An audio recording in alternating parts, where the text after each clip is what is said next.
So today I've got a very special guest with me. We've got Jake back on the podcast. He's our creative director and he's become a really good friend. And we're going to be talking about delayed gratification today, specifically the power of delayed gratification. So really looking forward to this chat. Me too, man. Thanks for having me back on the podcast. I'm stoked to be here. It feels weird to be on the other side of the camera, but Jake nice is usually on the other side of the camera, but today he is in the limelight. So this was actually a topic that Jake kind of came up with, and he presented this idea, and I was like, yeah, I'd love to roll with this. So looking forward to this episode.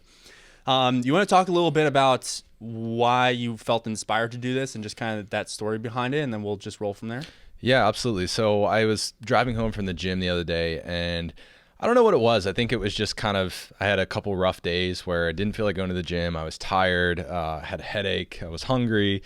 But I got up and I did it, and I had great workouts. And it just reminded me of the fact that, when I was younger, I was not this person who made those kinds of decisions. I was, typically someone who was a procrastinator.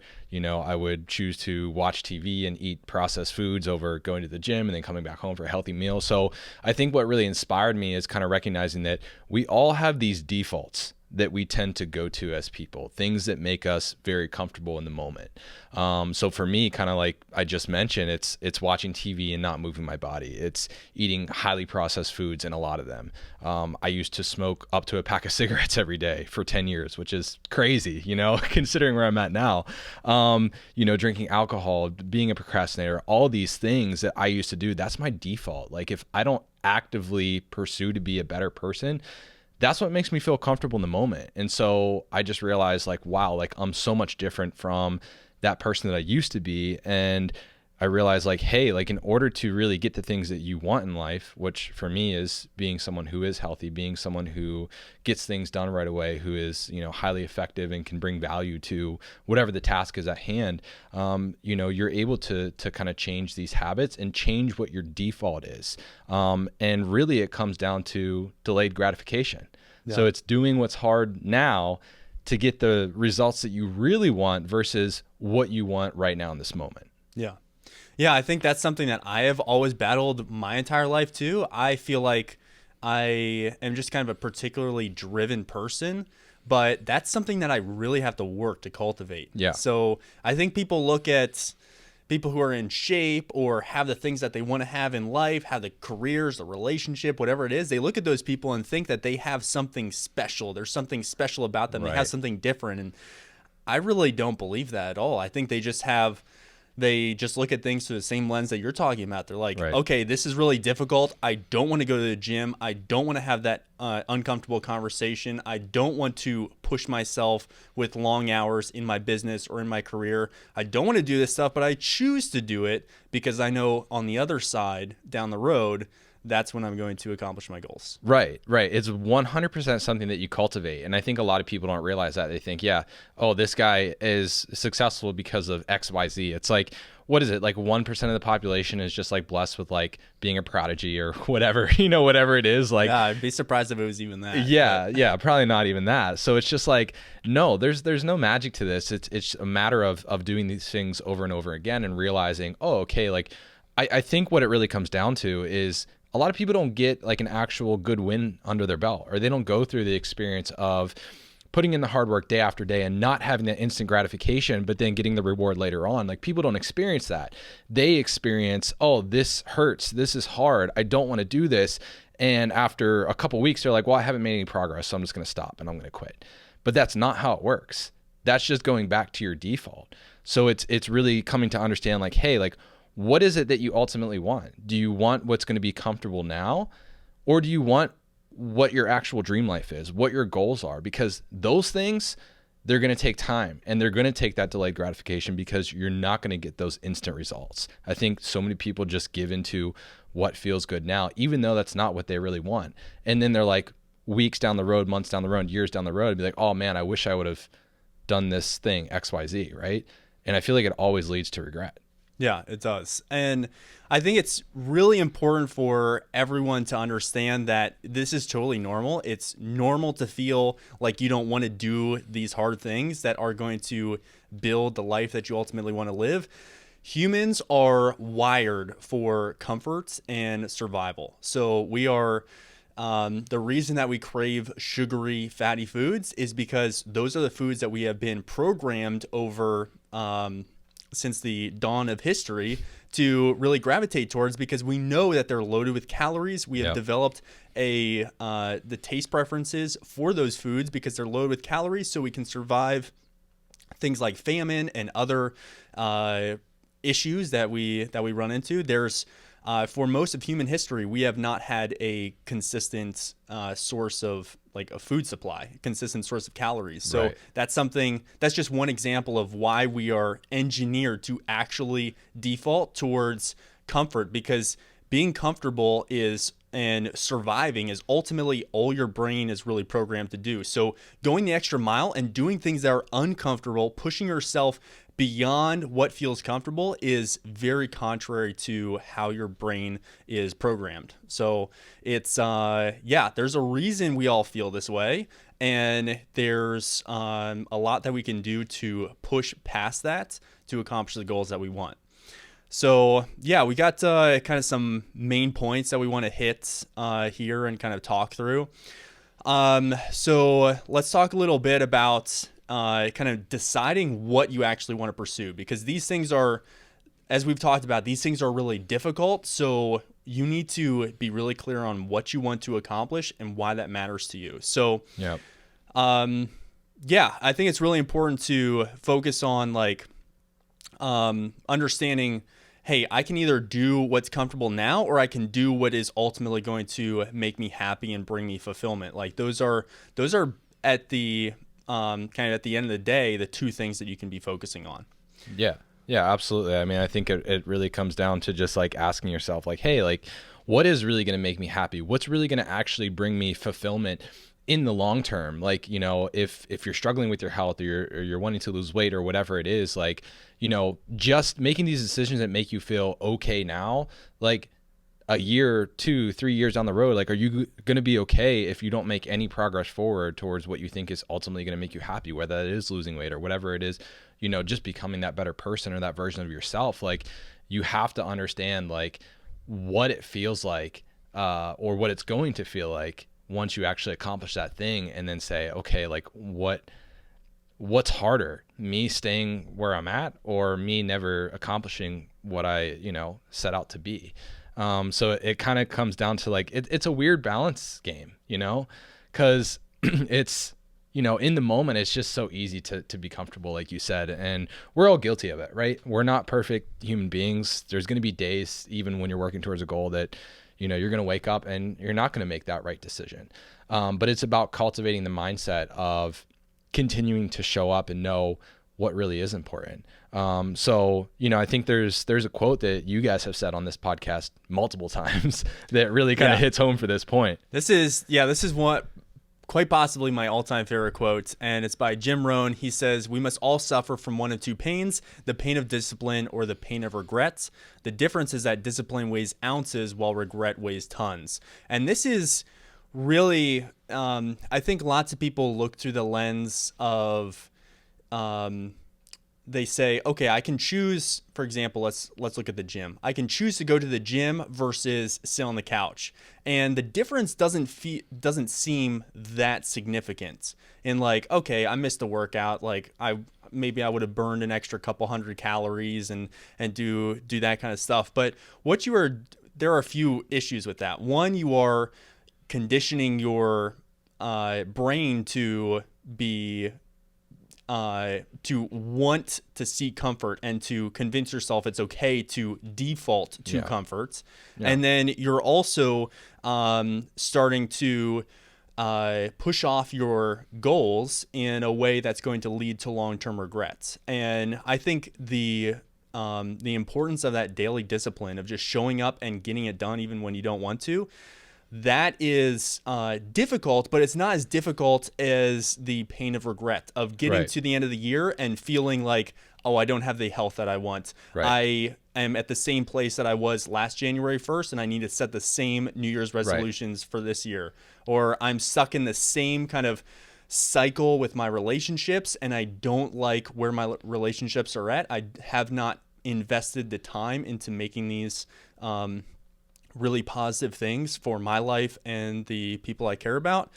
And you can just look at that through every kind of facet of life. But I am constantly trying to look through that lens. It's like, yes, I know going to the gym, it's difficult. Yes, I would rather grab the chips and guacamole instead of having the salad. Like, I'd rather do all these things, but I'm like, okay, then I'm going to regret doing that. Then I'm going to... And as a big regret too, like I don't think people realize how hard it hits you, because like you said, in the moment, it seems like so insignificant. It's just like, oh, I'm just going to eat these chips this time. I'm just not going to go to the gym. But then a year down the road, you look back at like what you could have accomplished and you're just like, oh, like I missed out on so much. And that's when it hits you. Now imagine taking that feeling and year after year after year, 40 years down the road, you realize you didn't live the life that you truly wanted to live. And I think that's what most people go through, is because it's so easy to stay stuck in that repetitive motion. And unless you take self-inventory and you self-reflect, which I don't think a lot of people do honestly with themselves, you're not going to realize that. And those weeks, those months, those years are going to go by. So you think it's just something small in the moment, but it's not. And it's about those kind of like compounding returns. You know, it's like you're either making negative habits that are going to compound into getting you further and further away from your goal, or you're going to make those small decisions that take you, you know, further along. And I think the big thing to really know is like, hey, even when you do decide that you're going to make the positive action and move forward, is like, you know, you have to understand that the work is still going to come before the belief. The work is still going to come before the results. So often there's a significant gap between putting in the work and getting the results. And the same can be said for that significant gap of, you know, those little decisions and then realizing you're way off from where your goals are. So it comes down to these small incremental changes that add up. You know, like one push-up is not going to get you fit. Like one healthy meal is not going to, you know, change your whole life. Practicing something once is not going to make you an expert. But if you do those things consistently on a daily basis, the effects of those are going to compound, whether that's positively or negatively. A lot of that comes down to building the identity of the person you want to become. And every single action that you take, this kind of is a concept that I took from James Clear's book, Atomic Habits. Every single action that you take is a vote for the person that you want to become. So every single time I do a push-up instead of sitting on the couch, I am taking it's a small step, but it's a vote for the person that I want to become. I am pushing myself more in that direction, even though it doesn't seem like much. It just starts building momentum, builds consistency. All of that stuff compounds on itself. So it's just choosing. For some people, it can be really helpful to look at it from a very kind of granular level, where I'm like, okay, what am I, instead of saying, hey, I need to lose 100 pounds, it's I need to focus on eating this healthy lunch. And then I need to focus on eating this healthy dinner. And then I need to get to bed, get a full 8 hours of sleep so I can get up tomorrow and I can go hit my 30-minute workout at the gym. Those are the things you can, I think understanding the larger goal and why you want it is really important, but then also being able to look at a more kind of micro level and say, this is how I need to show up every single day. And long-term, this is why it matters. This is just a small vote for the person that I ultimately want to be a year from now, 5 years from now, 10 years from now. And that is really powerful. That's how I have accomplished any level of success in my fitness, in business, and anything like that. It's just making those small decisions on a daily basis, saying yes to the things that you don't want to do because it's going to bring you to who you ultimately want to be. Yeah, absolutely. And you know, it's like making an investment. You know, it's just about putting that small deposit in every single day, and then it compounds, you know, upon itself. It's like, all right, hey, if you want to make $1 million or whatever it is, like, you know, you're gonna have to start with just investing what you got, whether it's, you know, $10 or $100, and then, you know, it continues to build upon itself. But you know, something that you said in that is just like, hey, it's about those little actions, and that's why, like, I think that people really should not focus as much on the big goal itself and really learn to fall in love with the process. Because oftentimes, you know, even when you do get to that goal, it doesn't feel like you think it's going to feel. Because at that point, if you've done it correctly, it will have just been your life. It will have been, you know, that identity that you talked about, like you just taking those actions every day. Like that's what you're cultivating. And you have to really fall in love with that process and really find, you know, I guess some sort of gratification in that, because otherwise it's just like you're just going to be chasing things that aren't going to ultimately fulfill you like you think they will. So, you know, you're never going to get to that point of feeling like, oh, I made it. You know, like think about how you feel after a big goal. Like, I don't know, for myself, I ran the Pittsburgh Marathon a few years ago, and yeah, it felt amazing when I crossed the finish line. Like, don't get me wrong. Well, you know, did that Ironman, but it's not like that feeling lasted forever. And then I'm just like, okay, cool. For the next, you know, 50 years of my life, I'm going to have this feeling. Like, no, it's what I got out of it was the person that I was during that training process. And knowing that like, oh, hey, I'm capable of putting in this hard work day after day and training for something. And that's what I took away is like, oh, hey, I'm capable of seeing through a goal and doing the necessary things every day to make it happen. So, you know, like the reward is in that growth that you've achieved during the process. And yeah, ultimately it comes down to who have you become in the process of working to accomplish your goals. It rarely is the goal that's like, oh man, this is awesome. And I do try to celebrate my wins, but I think I really kind of struggle to celebrate my accomplishments. It's more of just like, I just want to set bigger goals. Yeah, and it's like, exactly. okay, that was cool, but like on to the next thing. And I think everyone is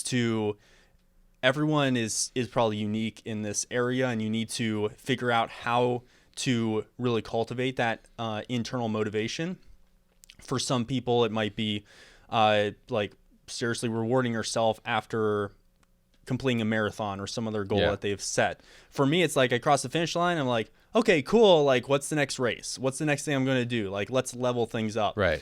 And I think that is a helpful mindset for people to cultivate.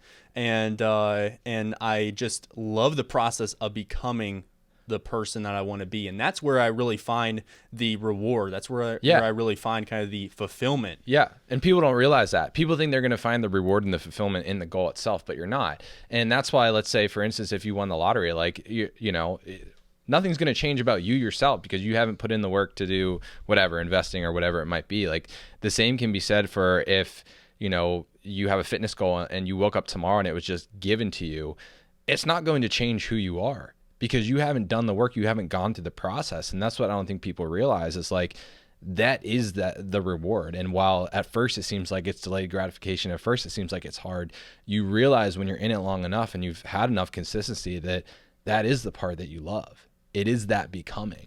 And I think that's where a lot of people fall off, is they just don't realize they have to stick through long enough to see those compounding effects, and then realize that, oh, whoa, it was the work itself that actually changed me. That's actually bringing me fulfillment and happiness now, because you're changing as a person.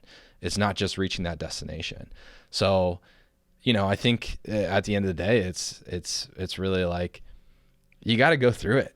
Yeah. You got to experience it. And there's no shortcut. Right. And it's also along those lines. Yes, it's important to understand that you need to, the only way of becoming the person that you want to become is actually just doing the hard work every single day. Yeah. It's not like, oh, I'm going to accomplish that goal and that is what's going to make me this person. Exactly. It's the process. Exactly. And I think the lottery example is really helpful in also understanding that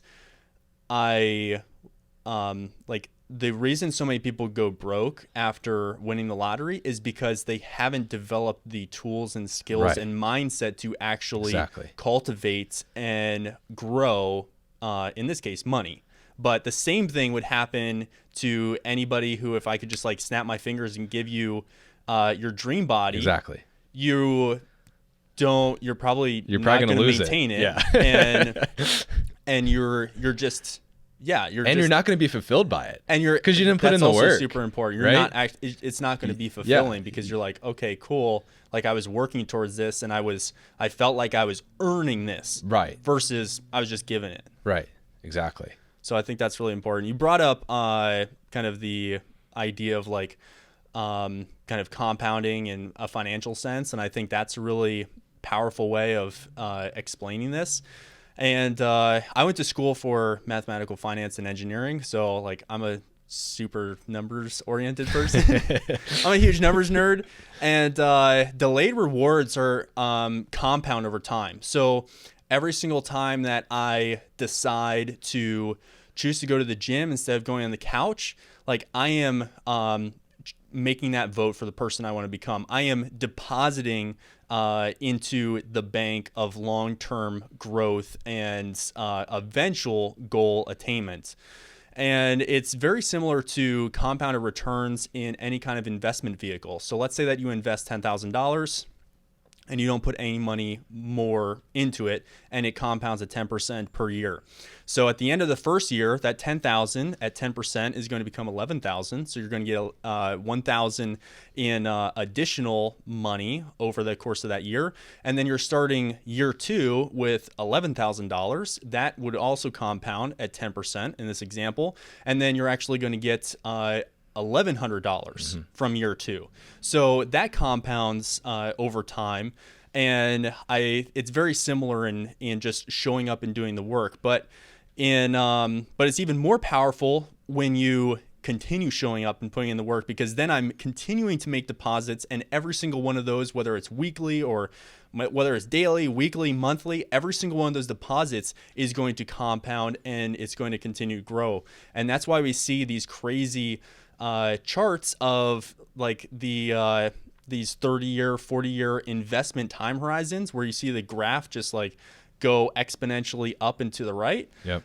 We see that because that is the power of compounding. And the same thing happens when it comes to your goals in health and fitness. And it never feels like it. It never feels like you're going kind of, let's say, exponential in terms of like what your return and what you're getting out of it, because you're focusing in on just a sliver of that timeline. Right. And you're looking at like, oh, where was I last week to where was I? Yeah. Where am I now? Unless you look back. Versus, I think that's a really good reason for taking consistent progress photos and actually charting your journey in however, in kind of whatever metrics you feel like really work for you from a health and fitness perspective. Yes. And you chart your progress and you're like, wow, I have accomplished some really amazing things. And from like day to day, week to week, it never feels like that. But most recently, going through a month of 75 hard, like day to day doesn't feel like you're changing much. And then you look at day 1 versus day 30 and you're like, whoa,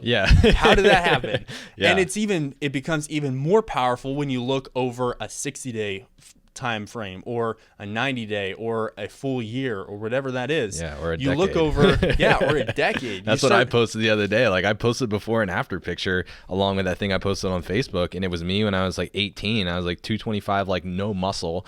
And now I'm almost 225, but like all muscle. So I was just like, whoa, like that's okay. That's over a decade of work. But like in that moment, I wouldn't have realized that as I was going about, day-to-day changes. But now here I am, and I can look back and I can literally see the compounding interest and the compounding work that I put in to get to where I am now. Yeah.